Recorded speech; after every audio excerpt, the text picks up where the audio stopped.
అందరికీ నమస్కారం అండి. ఈరోజు కార్యక్రమానికి ఆహ్, ఆన్‌లైన్‌లోకి వచ్చిన ప్రతి ఒక్కళ్ళకి కూడా నా హృదయపూర్వక నమస్సుమాంజలు. మన ముఖ్య అతిథి శ్రీనివాస్ గారొచ్చున్నారు ఈ రోజున. SPS municipal high school Gudivada, Krishna జిల్లా. సుస్వాగతం శ్రీనివాస్ గారికి. Welcome sir. Welcome sir. Olive మిఠాయి. సో, వీళ్ళు 10థ్ క్లాస్ మిషన్‌కి మీకు సంబంధించి చేస్తున్న కృషికి ఈ ప్రోగ్రామ్ గురించి ఎంత చెప్పినా తక్కువే. బట్ పిల్లలు చాలా మంది వెయిట్ చేస్తున్నారు కాబట్టి నేను డైరెక్ట్‌గా కంటెంట్‌లోకి వెళ్తాను. సో, మీరంతా కూడా 9థ్ క్లాస్ నుంచి ఇప్పుడు 10థ్ క్లాస్‌కి మీరు వచ్చారు. బట్ ఇక్కడ మీరేం చేయాలంటే సో, 9థ్ క్లాస్‌లో బేస్డ్ ఆన్ అటెండెన్స్ తీసుకున్నాము. బట్ 10థ్ క్లాస్‌కొచ్చే వరకే ఇది సరిపోదు. అటెండెన్స్‌తో పాటుగా మీకేం కావాలంటే మంచి మార్కులతో మీరు 10థ్ క్లాస్ పాస్ అవ్వాలి. 10థ్ క్లాస్‌లో మీరు మంచి మార్కులతో పాస్ అవ్వాలంటే ఒక పక్కా ప్లాన్ ప్రకారంగా మీరు ఒక యాక్షన్ ప్లాను లేదా టైమ్ టేబుల్ అనండి. దాన్ని రచించుకొని ముందుకు వెళ్ళాలి. సో, వెళ్ళాలంటే ప్రతి మనిషిలో ఏం కావాలంటే కొంత మోటివేషన్ కావాలి. సో, ఈ మోటివేషన్ గనక మనం చూసినట్లయితే మోటివేషన్ కింద మనం ఏం తీసుకుందాం? అంటే ఎవరిని అప్రోచ్ అవ్వాలి? First me class teacher me your motivator. ఎవరో కాదు. మార్నింగ్ 9కి స్కూల్‌కి వెళ్ళి ఈవినింగ్ 4కి వచ్చానంటే ఈరోజు నేను ఏం నేర్చుకున్నాను? దాంట్లో తెలిసిన అంశాలేంటి? తెలియని అంశాలేంటి? నేను ఎవరితో గనక అప్రోచ్ అయినట్టయితే మిగిలిన అంశాలు నేర్చుకోవచ్చు. నాకు మంచి బెస్ట్ ఫ్రెండ్ ఎవరు? ఆ ఫ్రెండ్‌తో ఏ అంశాలు నేను డిస్కస్ చేయాలి? దేనితో ఎవరితో ఏం డిస్కస్ చేయకూడదు. సో, ఇవన్నీ కూడా దే ఆర్ మన ప్రతిరోజు కూడా మన జీవితాన్ని ప్రతిబింబిస్తాయి. కాబట్టి సో, మనం మోటివేషన్ తీసుకోవాలి. కొంతమందికి మ్యాథ్స్ అంటే ఇష్టం ఉంటది. బట్ సోషల్ అంటే ఇష్టం ఉండదు. కొంతమంది సైన్స్ బాగా ఇష్టపడతారు. కొంతమంది తెలుగు ఇష్టపడరు. ఇక్కడ ఇష్టం అని కాదు. ఇక్కడేంటంటే అన్ని సబ్జెక్టులని మనం ఇష్టం జేసుకోవాలి.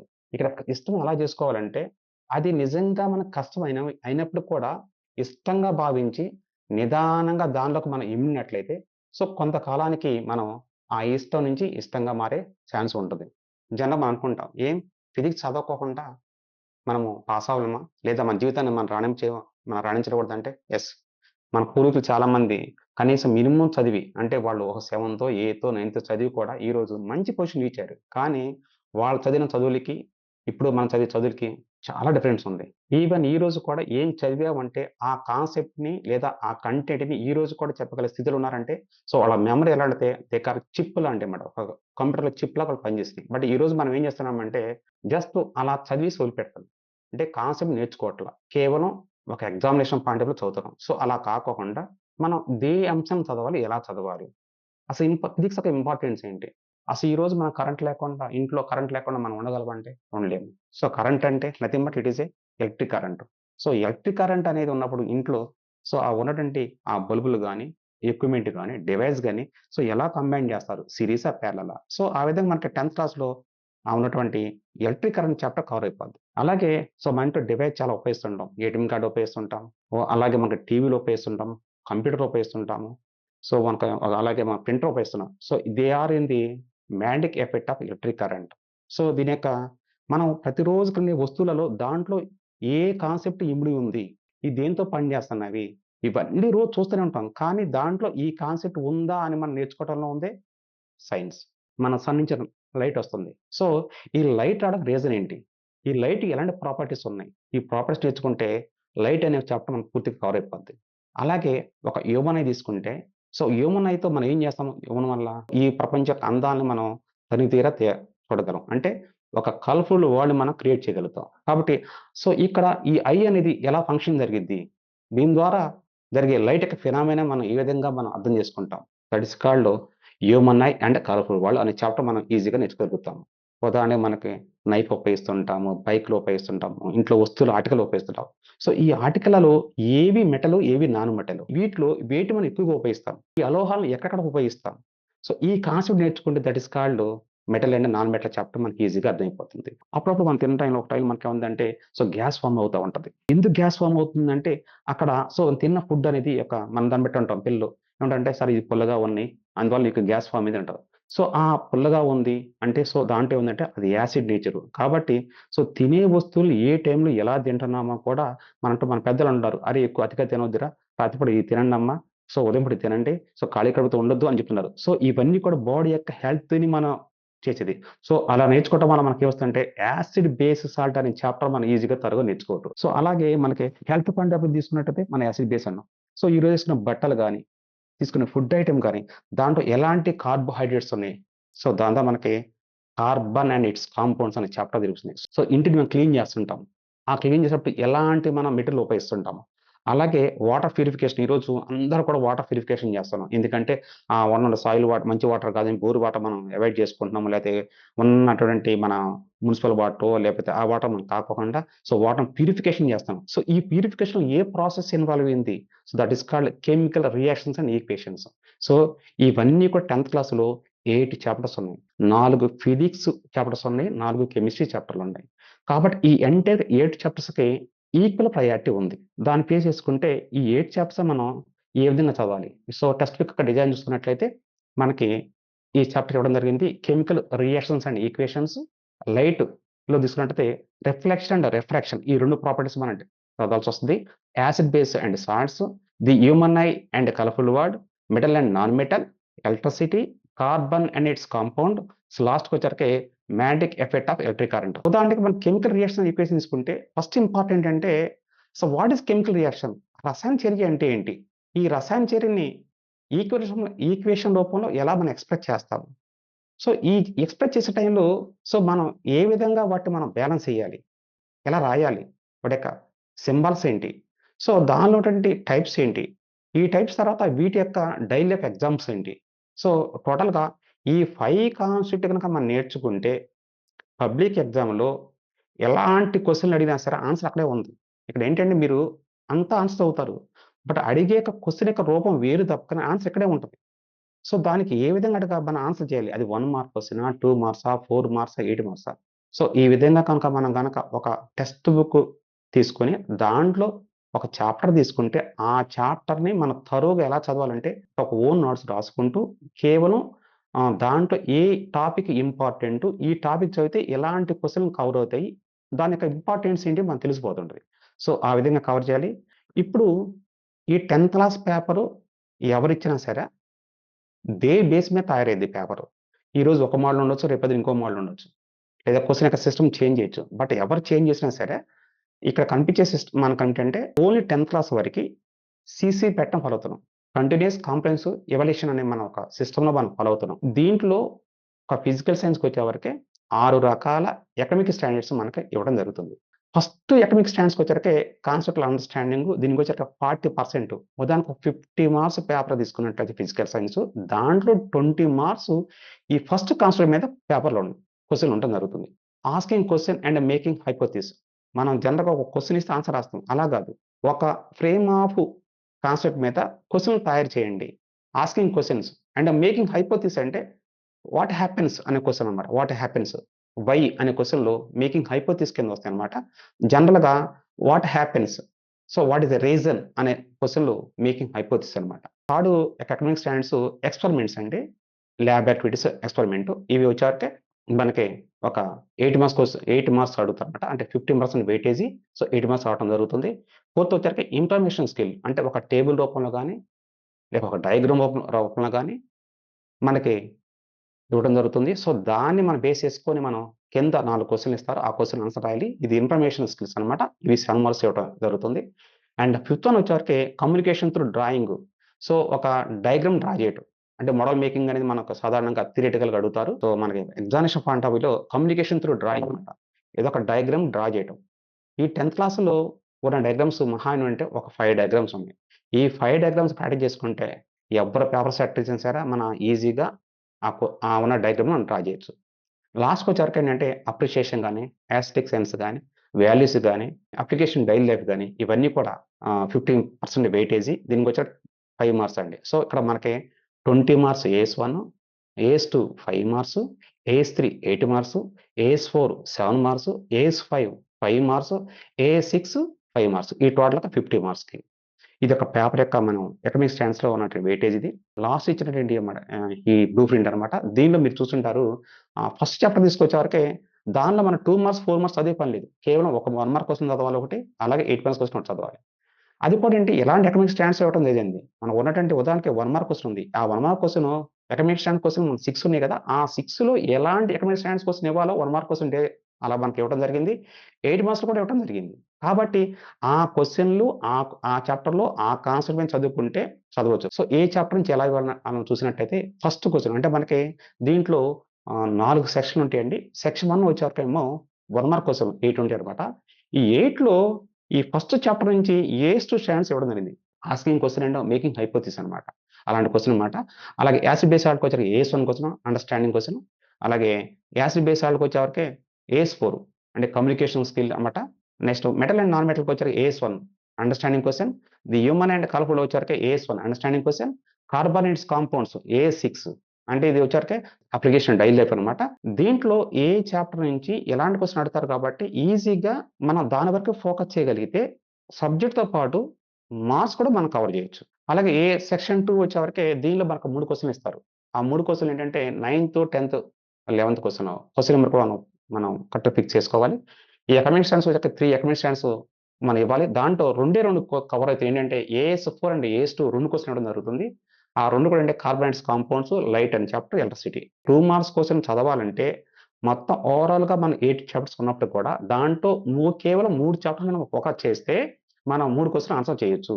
అలాగే సెక్షన్ 3కి వచ్చేవరకే 11థ్ క్వెషన్ ఇచ్చేవరకే ఒక డయాగ్రామ్ ఇస్తారు. ఆ డయాగ్రామ్ ఫిజిక్స్ విభాగం నుంచి అలాగే కెమిస్ట్రీ విభాగం నుంచి అంటే ఫిజిక్స్ నుంచి 4 చాప్టర్‌ల్లో ఫిక్స్ చేయడం జరిగింది. అదేంట్రా అంటే ఫిజిక్స్ నుంచి లైట్ అనే చాప్టర్ నుంచి, అలాగే కెమిస్ట్రీ నుంచి యాసిడ్ బేస్ సాల్ట్ అనే చాప్టర్ నుంచి ఇవ్వడం జరుగుతుంది. సో, ఇది ఒక మనకి లాస్ట్ చేసిన బ్లూ ప్రింట్. ఇప్పుడు మనకి అసలు 10థ్ క్లాస్ ఫిజికల్ సైన్స్‌లో మార్కులు పొందాలన్నా, లేదా సబ్జెక్ట్‌ని బాగా అలవాటు చేసుకోవాలన్నా, లేక రీడింగ్ ఎబిలిటీ రావాలన్నా, ఫస్ట్ మనం ఏమేం చేయాలి? ఒక ఆర్డినరీ స్టూడెంట్ ఏం చేయాలి? ఒక బిలో యావరేజ్ స్టూడెంట్ ఏం చేయాలి? ఒక క్లవర్ స్టూడెంట్ ఏం చేయాలి? నా 25 ఇయర్స్ ఎక్స్‌పీరియన్స్‌లో 9థ్ క్లాస్ వరకి యావరేజ్‌గా ఉన్న పిల్లలు 10థ్ క్లాస్‌కొచ్చి వాళ్ళు తీసుకున్న మోటివేషన్ వల్ల గాని, చెప్పే మాటలు విన్న గాని, సెల్ఫ్‌గా వాళ్ళు ప్రమోట్ అయ్యి గాని, ఒక బాగా చదివే పిల్లకి పోటీ పడి మంచి మార్కులతో టాప్ 5లో వాళ్ళు కూడా ఉండటం జరిగింది. కేవలం ఏంటంటే వాళ్ళకి ఇన్‌స్పిరేషన్. సో, మనం ఏ విధంగా 10థ్ క్లాస్ ఫిజికల్ సైన్స్‌ని ఎఫెక్ట్‌గా మనం చదవగలం అనుకుంటే 50% సక్సెస్ అనేది మనం చెప్పే టీచర్ మీద ఆధారపడిద్ది. మిగిలిన 50% మన మీద ఆధారపడిద్ది. కాబట్టి ఫస్ట్ ఏం చేస్తారంటే మీకు కొంతమంది కొన్ని సందర్భాలలో సబ్జెక్ట్ ఇష్టమై ఉంటది. కానీ చెప్పే చెప్పే టీచర్‌ని ఆ స్టూడెంట్ అడాప్ట్ చేసుకోలేడు. ఓన్ చేసుకోలేడు. ఈ ఓన్ చేసుకోవడం వల్ల ఏమవుతుందంటే, ప్రతిసారి కూడా ఏదో ఒక కంప్లీస్ట్ అయ్యి, ఇబ్బందికరంగా గురైపోయి, తను తగ్గించుకుంటాడు. సో, ఫస్ట్ ఏం చేసుకోవాలంటే, ఇక్కడ విభేదించేది మనం చూడటం కాదిక్కడ. కేవలం ఏంటంటే, ఆ టీచర్ యొక్క మీరు చెప్పేది విని, అదనంగా మీరు నేర్చుకోవాలనుకున్నప్పుడు, వేరే ప్లాట్‌ఫార్మ్స్ ఉన్నాయి. దాన్ని ఉపయోగించుకోండి. ఎక్కడ కూడా అదేంటంటే మీరు డీవియేట్ అవ్వద్దు. రెండోది 50% మన మీద డిపెండ్ అయ్యిద్ది. అంటే 50% మనం చదవటం వల్ల. మన బుక్స్ మనం చదవాలి. ఎలా చదవాలి? ఉదాహరణకి మీరు ఫస్ట్ చాప్టర్ తీశారు. మనం టీచర్ చెప్పినట్టు ఓపెన్ చేయకోకుండా ముందు రోజున ఒక టెక్స్ట్ బుక్ ఓపెన్ చేసి నేను చూస్తే నాకేం అర్థం కాలా. బట్ నేను చదివాను. ఎంతంటే ఒక 2, 3 పేజీలు చదివాను. చదివేసి నాకు అర్థం కాకపోయినా అదే పనిగా ఒక అర్ధగంట సేపు చూడమన్నారు, చదవమన్నారు, చదివేశాను. నేను క్లాస్‌కి వెళ్ళాను. నేను వెళ్ళిన తర్వాత ఇప్పుడు టీచర్ చెప్తుంటే మీకు ఎలా ఉంటదంటే ఆ చదివిన పదాలేదో విన్నట్టుగా ఎంతో కొంత కాన్సెప్ట్‌ని నేను చదివానని ఫీలింగ్ మీకొస్తే రెండోదేంటంటే మీరు అతను టీచర్ చెప్తున్నప్పుడు మిగతా స్టూడెంట్స్ కంటే నేనేదో బాగా చదివాను. తమే కొంచెం బెటర్ నాకంటే కొంచెం నాలెడ్జ్ ఉందని ఒక ఫీల్‌తో ఒక హీరోయిజంగా మీరెలా ఉంటారంటే క్లాస్‌లో యూ ఆర్ సుప్రీమ్ అవుతారు. కాబట్టి రీడింగ్ ఎబిలిటీ ఎప్పుడుండాలంటే టీచర్ చెప్పేదానికంటే ముందే మీరు చదువుకోవటం వల్ల మీకేంటంటే బోలెడంత కాన్ఫిడెన్స్ వస్తది. ఈ కాన్ఫిడెన్స్ బిల్డ్ అవ్వాలంటే యువర్ హ్యాండ్స్ మీ చేతుల్లో ఉంది. కాబట్టి చదవండి ఒకటి. ఎలా చదవాలి అంటే మీరు చదువుతున్నారు. ఏదైనా డిఫికల్ట్ వర్డ్స్ వచ్చినియి. లేక టెర్మినాలజీ వచ్చింది. ఒక ఈక్వేషన్స్ వచ్చినియి. ఒక ఫార్ములాస్ వచ్చినియి. ఇవన్నీ కూడా మీరు రాసుకుంటూ ప్రాక్టీస్ చేయండి. దీనివల్ల ఏమవుతుందంటే రేపొద్దున ఫర్దర్‌గా మీరు టీచర్ చెప్తున్నప్పుడు మీకు ఎలా ఉందంటే వితిన్ ఫ్రాక్షన్ ఆఫ్ సెకండ్ వాళ్ళు అండర్‌స్టాండ్ చేసుకొని ఒక 2 మినిట్స్, 3 మినిట్స్ పెడితే మీకు కొన్ని ఫ్రాక్షన్ సెకన్‌లో మీరు అర్థం చేసుకుంటారు. ఫర్ ఎగ్జాంపుల్ మీరు ఈ రోజు చదువుతున్నారు. ఈ రోజు చదువుతున్నప్పుడు మీకు ఒక రకంగా చదివి మూడో రోజు వెళ్తే ఒక 3 పేజీలు చదివారు. టీచర్ చెప్తున్నప్పుడు మీరు ఏదో అనుకున్నారు. అది అనుకున్నప్పుడు అది రైట్ అవ్వచ్చు. చదివింది మీరు రైట్ అనుకో టీచర్ చెప్తే ఓహో! నేను చెప్పింది ఓహో! పర్లేదు నేను 3 పేజ్ చదివినా ఈ కాన్సెప్ట్ దీని భావం ఇదేనా? టీచర్ కూడా ఇదే చెప్పారా? సో, నేను చదివింది కూడా పర్ఫెక్ట్. అంటే నా చదివిన విధానం కరెక్ట్‌గా ఉంది అని మీరు అసెస్‌మెంట్ చేసుకుంటారు. ఒకవేళ మీరు చదివారు. దాంట్లో కొన్ని బాగానే చదివారు. బట్ కొన్ని మీరు చదివినప్పుడు వల్ల ఏమవుద్దంటే సరిగ్గా అర్థం కాక మిస్‌కాన్సెప్ట్ అర్థం చేసుకుంటారు. మీరు తప్పుగా భావించిన భావాల్ని టీచర్ చెప్తున్నప్పుడు మీరు రెక్టిఫై చేసుకొని అది లైఫ్ లాంగ్ ఉంటది. ఎందుకనంటే మీరు మిస్‌కాన్సెప్ట్ చేసుకున్నారు. కాబట్టి మీరేం ఓహో! నేను ఇది సో, ఇలా చదివానా? టీచర్ ఇలా చెప్తే దీనికి అర్థం ఇదా? సో, నేను తప్పు అర్థం చేసుకున్నానా? కాబట్టి ఇలా మార్చుకోవచ్చా?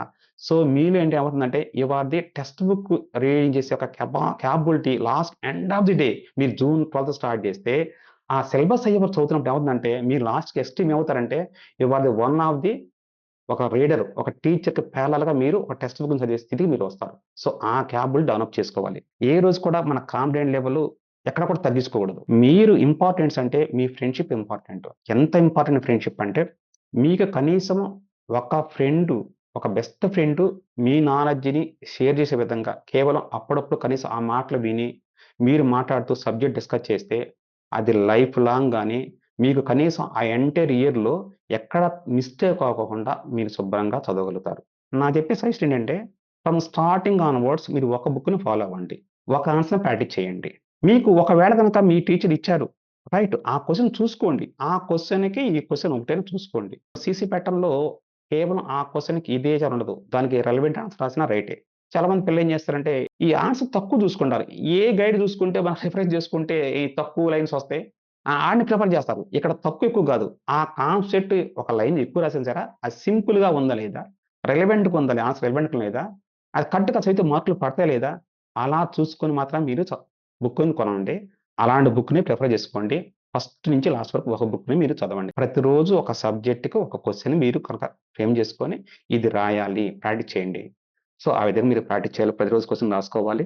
అలాగే ఏంటంటే ప్రతి ఒక్కళ్ళకి ఒక యాక్షన్ ప్లాన్ ఉండాలి. ఎందుకంటే మీ యొక్క ఇంటి అవసరాలకు తగ్గట్టుగా మీరు ఏ రోజు ఎప్పుడు టైంలో ఇస్తున్నారు. 10థ్ క్లాస్‌కొచ్చేవరకి ఎక్కువగా 3 సీలు అవాయిడ్ చేయండి. క్రికెట్ ఒకటి, సినిమా ఒకటి, అలాగంటే సెల్ ఫోన్ ఒకటి. ఈ 3 కూడా సాధ్యమైనంత అవాయిడ్ చేయండి. ఎప్పుడైతే కొంచెం బోర్డమ్‌గా ఉండి, లేదంటే తక్కువగా లెంత్ ఉన్న టైంలో మీరేం చేస్తారంటే, ఏవైతే ఈ టెలికాలింగ్ సోర్స్‌ల వరకి మనకి కొన్ని గ్రాఫ్స్ ఉంటాయి, మ్యాప్స్ ఉంటాయి, అలాగే పిఎస్‌కొచ్చాక డయాగ్రామ్స్ ఉంటాయి. సో, ఈ డయాగ్రామ్స్‌ని మీరేం చేస్తారంటే, ఆ తక్కువ టైంలో ప్రాక్టీస్ చేయండి. దానివల్ల ఏమవుతుందంటే, మీకు ఎప్పుడు కూడా నిరంతరంగా సబ్జెక్ట్ టచ్‌లో ఉంటది. అలాగే మీకు ఫార్ములాస్ ప్రాక్టీస్ చేయటం. మీరు చదువుతుంటారు. చదివే టైంలో గుర్తు రాదనుకోండి. వెంటనే టెక్స్ట్ బుక్ ఓపెన్ చేయండి. ఓపెన్ చేసి ఆ ఫార్ములాస్ మళ్ళీ మీరు ఎంత రాసారు? దాంట్లో ఎంత తప్పయింది? అది రైట్ వచ్చే వరకు కూడా ప్రాక్టీస్ చేయటం ఒకటి ఇంపార్టెంటు. ఎవరైతే రెగ్యులర్‌గా స్కూల్‌కెళ్తారో అది పిల్లవాడు చదివినా, చదవకపోయినా సరే తప్పనిసరిగా వాడు పాస్ అవుతాడు. మనకి సైన్స్‌కొచ్చేవరకే ఎక్కువ ల్యాబ్ యాక్టివిటీస్ ఉన్నాయి. అలాగే ఎక్స్‌పెరిమెంట్స్ ఉన్నాయి. అయితే మనకిప్పుడు ఎక్స్‌పెరిమెంట్స్ అనే పదం ఎక్కువగా లేదు. మనకున్నటువంటి ఈ సీబీఎస్‌ఈ బుక్స్‌లో లేదు కాబట్టి, ఈ బుక్స్‌లో ఏంటంటే అన్నీ యాక్టివిటీ అనే పదం వాడతారు. సో, ఈ యాక్టివిటీస్ అనేవి మనకి ఒక క్వెషన్ కింద రావడం జరిగింది. కాబట్టి ఈ క్వెషన్ ఇచ్చినప్పుడు మనం ఎలా వాటికి ఆన్సర్ చేయాలి? ఫస్ట్ ఏ యాక్టివిటీకైనా ఒక ఎయిమ్ అంటూ ఉండదు. ఒక లక్ష్యం అంటూ ఉంటది. ఎయిమ్ రాయాలి. ఎయిమ్ అంటే మనకి ఏదైతే క్వెషన్ ఇచ్చాడో అదే క్వెషన్ ఎయిమ్. రెండోది రిక్వైర్డ్ మెటీరియల్. దాన్ని మనం ఆపరేటర్స్ అంటాము. Observation or conclusion. ఈ 4 తప్పనిసరిగా ఉండాలి. ఈ 4 టైటిల్ ఉన్నప్పుడే మీకు ఉన్నటువంటి 8 మార్క్స్ పడుతుంటాయి. ఈ ప్రొసీజర్‌లో సాధారణంగా 2 ఇన్వాల్వ్ అయి ఉంటాయి. కొన్ని చోట్ల డయాగ్రామ్ వస్తాయి. కొన్ని కొన్ని యాక్టివిటీస్‌కి టేబుల్ వస్తుంటది. కొన్నిటికైతే 2 వస్తాయి. సో, ఎఫెక్టివ్‌గా ఆన్సర్ మనం ఎలా రాయాలి? ఎలా రాస్తే మన మార్కులు వస్తుంటాయి. చాలా పిల్లలు అంటుంటారు. సార్ నేను బాగా రాసాను సార్. అబ్బో! నాకు 50, 50 వస్తున్నారు. తీరా పేపర్ దిద్దిన తర్వాత వస్తే వాడికి ఆ 49 లేతే 45, 40 వస్తుంటాయి. కానీ పిల్లలొచ్చేవరకు ఏంటంటే వాడు లేదు సార్ నేను బాగా రాసాను సార్ అంటారు. అంటే తన మీద నెపం వేసుకోడు. ఇక్కడ చేసే మిస్టేక్ ఏంటంటే విద్యార్థులు first of all hand writing కొంచెం ఇంప్రూవ్ చేసుకోవటం. అంటే మినిమమ్‌గా మనం రాసేది ఎదుటి వ్యక్తి దిద్దినప్పుడు అర్థమయ్యే విధంగా రాయగలిగి ఉండటం. అంటే ఎక్కడైతే కనుక తనకి కష్టంగా ఉందో దాన్ని కొట్టివేసే ధోరణి ఉండకూడదు. క్లమ్జీనెస్ ఉండకూడదు. దాన్ని రీరైట్ చేయకూడదు. సో, ఇలా రీరైటు, ఓవర్ రైటు చేయకుండా ఉండడం ఒకటి. రెండోదేంటంటే ఎగ్జామ్ రాస్తున్నప్పుడు మనం చదువుతాము, రాస్తాము. ఆ పేపర్ ఇచ్చిన తర్వాత ఓన్లీ మార్కులు అరేయ్! నీకు ఒక 20 మార్కులకి 15 మార్కులొచ్చాయని టీచర్ చెప్తే ఆ పేపర్ తీసుకుంటాం మనంతే. బట్ మనకేం చేయాలంటే పేపర్ తీసుకున్న తర్వాత మార్కులు కాదు ఇంపార్టెంటు. ఈ మార్కులు తగ్గడానికి కారణం మనం రాసిన విధానం. ఆ విధానంలో ఉన్నటువంటి పేపర్ మీరు అనలైజ్ చేసుకోండి. ఎలా చేస్తారు? ఇప్పుడు 1 మార్క్ క్వెషన్ ఇస్తే నేను ఎన్ని క్వెషన్ ఎలా రాసాను? సార్ ఎక్కడ ఇది రాంగ్ అయింది. రైట్. సో, దీన్ని మనం ప్రతి కూడా చేసుకొని నెక్స్ట్ ఎగ్జామ్స్‌కి మనం ఏం చేయాలంటే, ఆ తప్పులు తగ్గించుకుండాలి. పేపర్ దిద్దేవాడికేంటంటే, స్టార్టింగ్ లేదా ఆ ఫస్ట్ కాన్సెప్ట్ మిస్ అయితే మార్క్ ఇవ్వడానికి ఇష్టపడరు. కాబట్టి మీరేం చేస్తారంటే, ఇలాంటి లోపం ఉన్న వాళ్ళు చదివిన తర్వాత ఒక రోజు, 2 రోజు మళ్ళీ మీరు ఎక్కడైతే లాస్ అవుతున్నారో, ఆ మెమరీని మళ్ళీ ఓపెన్ చేసుకొని చూడండి. పదే పదే చూడండి. తప్పు లేదు దానివల్ల. ఎవరికైనా సరే మార్నింగ్ ఈజ్ ఫ్రెష్ అవర్స్. ఆ మార్నింగ్ ఫ్రెష్ అవర్‌లలో ఏవైతే మీరు హార్డ్‌గా భావిస్తారో, ఏది కష్టంగా భావిస్తారో, ఆ సబ్జెక్ట్‌లు అక్కడ టైమ్ టేబుల్ ఏసుకోవాలి. ఈవినింగ్ పూట, రాత్రిపూట ఈజీ సబ్జెక్ట్స్ చేసుకోవాలి. బట్ దీన్ని మనం ఎక్కడ ఓవర్‌కమ్ చేయకుండా, ఎక్కడ వాళ్ళని నెగ్లెక్ట్ లేకుండా, వాళ్ళ మాట పడకోకుండా మనం చేయాలంటే, ఏ రోజు వర్క్‌ని ఆ రోజు ఫినిష్ చేయాలి. అలా చేయడం వల్ల ప్రశాంతంగా ఉంటాం. చాలామంది పిల్లలు ఏం చేస్తారు, కొంచెము ఈ పావుగంటే కదా! ఈ పావుగంటలో నేను చదవలేనమ్మా. ఇంకొక గంట సాయంత్రం ఈ డైలీ వచ్చిందా బయటికెళ్ళొచ్చిన తర్వాత మీరు పని చెప్పారు, పని చేసి వచ్చిందని నేను చదువుతా అంటారు. ఈ పావుగంట చేసే వర్క్ కూడా ఉంటది. సో, ఎప్పుడైనా సరే టైమ్ యుటిలైజేషన్ ఇంపార్టెంట్ కాబట్టి టైమ్‌ని బాగా యుటిలైజ్ చేసుకోవాలి. 10థ్ క్లాస్‌లో చదివిన ఏ కాన్సెప్ట్ ఏదైనా ఫిజికల్ సైన్స్, సోషల్ వాటెవర్ అవి ఏది చదివినా సరే, మీరు ఏ గవర్నమెంట్ ఎగ్జామ్స్‌కి వెళ్ళినా సరే, ఎలాంటి జాబ్స్‌కి వెళ్ళినా సరే, ఫండమెంటల్‌గా అడిగే క్వెషన్స్ ఇవే. కాబట్టి నా కైండ్ రిక్వెస్ట్ ఏంటంటే, మీ 10థ్ క్లాస్ చదివిన పిల్లలు ఎవరైతే ఉన్నారో వాళ్ళేం చేస్తారంటే, మీ నోట్స్‌లని, మీ టెక్స్ట్ బుక్స్‌ని స్టోర్ చేసుకోండి. అవి భవిష్యత్తు యొక్క మీకు ఉపయోగపడే వరాలవి. వజ్జాలవి. కాబట్టి ఆ రైటింగ్ కూడా చూపిచ్చండి. మీరు పెద్దయిన తర్వాత సార్ నేను 10థ్ చదివినలో నేను ఇలా నోట్స్ రాసుకున్నాను. నా హ్యాండ్ రైటింగ్ ఇలా ఉండేది. నేను ఇలా రాసుకునేవాడిని అని చెప్పేసి మీ పిల్ల చెప్పేటువంటి వరంగా మీరు భావించండి. అలాంటి బుక్స్‌ని స్టోర్ చేసుకోండి. స్టూడెంట్స్ అనేవాళ్ళు పేషెన్సీ ఉండాలి. ఫాస్ట్ రెస్పాన్స్ ఉండాలి. ఇవన్నీ ఉన్నప్పుడు ఏమవుతుందంటే వాళ్ళు ప్రతి చెప్పి వినపడుతుంది. వెంటనే ఎదురోళ్ళ మీద మన కక్ష అంటే బాధతో గాని, వీటితో గాని ఎక్కువ అనొద్దు. ఏదైనా సరే పాజిటివ్‌గా ఉండండి. అందరితో కలుపుకొని వెళ్ళినట్టయితే నిజంగా మీరు 10థ్ క్లాస్‌లో ఏవైతే అనుకున్నారో ఆ ఉన్న మార్కులు మీరు సాధిస్తారు. అలాంటి దానికి మీరు రీచ్ అవుతారని చెప్పి మనస్ఫూర్తిగా కోరుకుంటూ సెలవు తీసుకుంటున్నాను. Thank you sir. శ్రీనివాస్ గారి గురించి చెప్పాలంటే, నేను ఆయన గురించి చెప్పింది చాలా తక్కువ అని తెలుస్తుంది. ఆయన ప్రసంగం ఇన్న తర్వాత అద్భుతమైన ప్రసంగంతో విద్యార్థులకు కావాల్సిన నిజమైన విషయాల్ని అంటే చాలా క్రిస్పీగా, చాలా సూటిగా చెప్పినటువంటి మాస్టర్ గారు, ఫిజిక్స్ మాస్టర్ శ్రీనివాస్ గారికి మా హృదయపూర్వక ధన్యవాదాలు. ఆలివ్ మిఠాయి మిషన్ 10థ్ క్లాస్ కార్యక్రమం యొక్క ముఖ్య ఉద్దేశ్యం ఏంటంటే, 2 తెలుగు రాష్ట్రాల్లో ఉన్న ఆ మారుమూల ప్రాంతాల్లో విద్యార్థి కూడా అత్యున్నతమైనటువంటి మెరుగైనటువంటి సమాచారాన్ని మరియు సలహాని సంప్రదింపుని ఇవ్వాలని ఏకైక లక్ష్యంతో జరుగుతున్న ఈ కార్యక్రమం. ఈ కార్యక్రమంలో విద్యార్థులు మరింతగా పాల్గొనడం ద్వారా మరింత సమాచారాన్ని పొందగలరని ఆశిస్తున్నాం. ఈ కార్యక్రమ నిర్వాహకులైనటువంటి డివిఆర్ గారికి నా హృదయపూర్వక నమస్సుమాంజలి. మరియు ఈ కార్యక్రమాన్ని మాతో పాటు మమ్మల్ని వెన్నంటి ప్రోత్సహిస్తున్న డాక్టర్ సిఎల్ వెంకటరావు గారికి, మరియు ఈ కార్యక్రమాన్ని నిర్వహిస్తున్నటువంటి వేణు గారికి, మరియు మంచి విశ్లేషణతో ముందుకు వస్తున్నటువంటి కాంత్ గారికి, మరియు మాస్టర్లకి, టీచర్లకి, పిల్లలకి అందరికీ మా హృదయపూర్వక నమస్సుమాంజలి. నెక్స్ట్ వీక్ కార్యక్రమంలో మీరందరూ పాల్గొనండి. అలాగే మీకు తెలిసిన వాళ్ళందరికీ కూడా చెప్పండి. మళ్ళీ మీ ముందుకు మరిన్ని విశేషాలతో, మరిన్ని కార్యక్రమాలతో, మరింత మంచి ప్రోగ్రామ్‌తో ముందుకు రావడానికి ఆలివ్ మిఠాయి మిషన్ 10థ్ క్లాస్ కంటిన్యూయస్‌గా జరుగుతూనే ఉంటుంది. మా డివిఆర్ గారి మాస్టర్ గారి సారథ్యంలో మేమంతా కూడా ఇంకొన్ని మంచి కార్యక్రమాలు చేయడానికి ప్రయత్నిస్తాం. Thank you. One and all.